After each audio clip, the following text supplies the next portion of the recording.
আজকের আলোচনাটা কিন্তু বেশ অন্যরকম।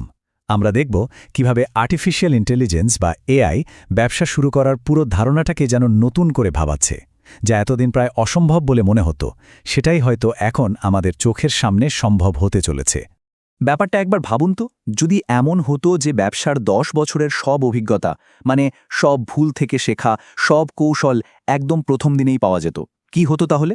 ঠিক এই প্রশ্নটা নিয়েই আজকের এই আলোচনা। চলুন গভীরে গিয়ে দেখি বিষয়টা কি। দেখুন, ব্যবসা শুরু করাটা কিন্তু বরাবরই একটা কঠিন লড়াই।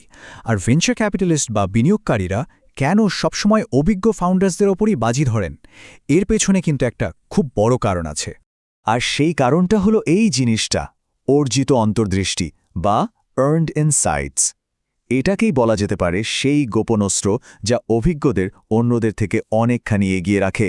বলা যায় এটাই তাদের সাফল্যের আসল চাবিকাঠি।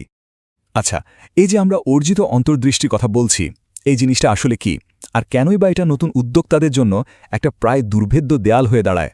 খুব সোজা কথায় বললে, এটা হলো সেই জ্ঞান যা অনেক ঠোকার খেয়ে, অনেক ভুল করে, অনেক সাফল্যের পর জন্মায়। এটা এমন একটা জিনিস যা কোনো বই পড়ে বা কোর্স করে শেখা যায় না। এটা আসে সরাসরি অভিজ্ঞতার আগুন থেকে। তো এই অর্জিত অন্তর্দৃষ্টি জিনিসগুলো ঠিক কি? দেখুন, এগুলো কিন্তু কোনো সাধারণ স্কিল না। যেমন ধরুন, প্রোডাক্ট মার্কেট ফিট খুঁজে বের করা, মানে সঠিক কাস্টমারের জন্য সঠিক প্রোডাক্টটা বানানো। কিংবা ধরুন, এই যে এত কম্পিটিশন, তার মধ্যে সবার অ্যাটেনশন কিভাবে পাওয়া যায়, আর একটা ভালো টিম তৈরি করা যে কি পরিমাণ কঠিন, সেটা তো শুধু একজন অভিজ্ঞ ফাউন্ডারই বলতে পারবেন। এইসব জ্ঞানই কিন্তু অভিজ্ঞদের বাকিদের থেকে আলাদা করে দেয়। আর ঠিক এখানেই আসছে আসল চমকটা। ভাবুন তো, যদি এমন কোনো উপায় থাকত যা এই দীর্ঘ আর কষ্টকর পথটাকে একদম ছোট করে দেয়। এখানেই এআই তার খেলাটা দেখাতে শুরু করেছে। এখানে দুটো পথের তুলনা করা হয়েছে। একদিকে আছে সেই পুরনো ধাঁধার মতো পথ, যেখানে কেবল অনুমানের উপর ভর করে ইউটিউব দেখে এগোতে হয়।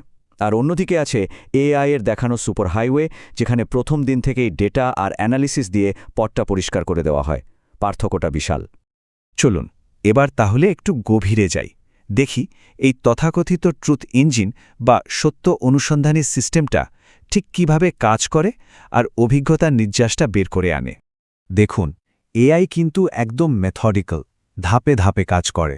প্রথমে সে বাজারে একটা ফাঁক বা সুযোগ খুঁজে বের করে।